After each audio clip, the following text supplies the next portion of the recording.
উপসাগরীয় অঞ্চলের রাজনীতি এখন বারুদের স্তূপের উপর দাঁড়িয়ে।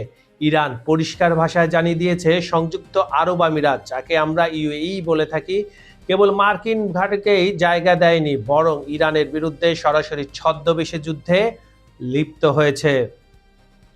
ইরানি গোয়েন্দাদের দাবি, ওমান সহ বিভিন্ন স্থানে ইসরায়েল যে ফলস ফ্ল্যাগ অপারেশন বা প্রতারণামূলক হামলা চালিয়েছে তাতে আমিরাত সরাসরি মদদ দিয়েছে।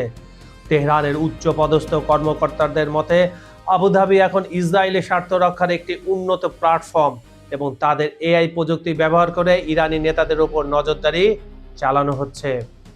এই সহিংসতার সময় শেষ। এখন আমিরাতের যে কোনো উস্কানি মানেই হবে তেহরানের সরাসরি এবং বিধ্বংসী আঘাত।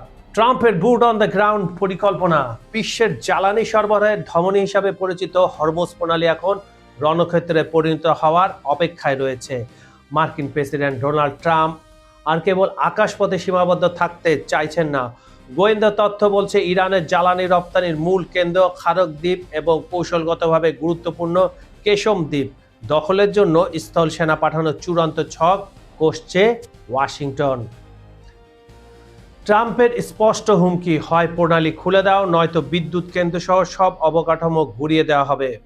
এই অভিযানের জন্য মধ্যপ্রাচ্যে আরো হাজার হাজার মার্কিন সেনা মোতায়েন করা হচ্ছে। টার্গেট এখন আমিরাতের রাজকীয় প্রাসাদ ও বাণিজ্য সাম্রাজ্য। ইরান এতকাল কেবল সামরিক ও গোয়েন্দা স্থাপনায় হামলা চালিয়ে সংযম দেখালেও সেই দিন ফুরিয়ে আসছে।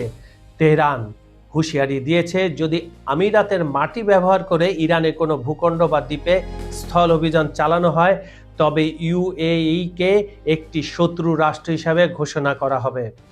সেক্ষেত্রে ইরানের ক্ষেপণাস্ত্রের লক্ষ্যবস্তু কেবল বিমান ঘাঁটি হবে না, বরং আমিরাতের বিলাসবহুল হোটেল, ডাটা সেন্টার, বন্দর এবং বিশ্বের বিভিন্ন প্রান্তে ছড়িয়ে থাকা তাদের রাষ্ট্রীয় বিনিয়োগ ও বাণিজ্যিক সম্পত্তিতেও মাটির সঙ্গে মিশিয়ে দেওয়া হবে। এক কথায়, আগ্রাসন শুরু হলে আগের কোনো নিয়মই আর মানা হবে না।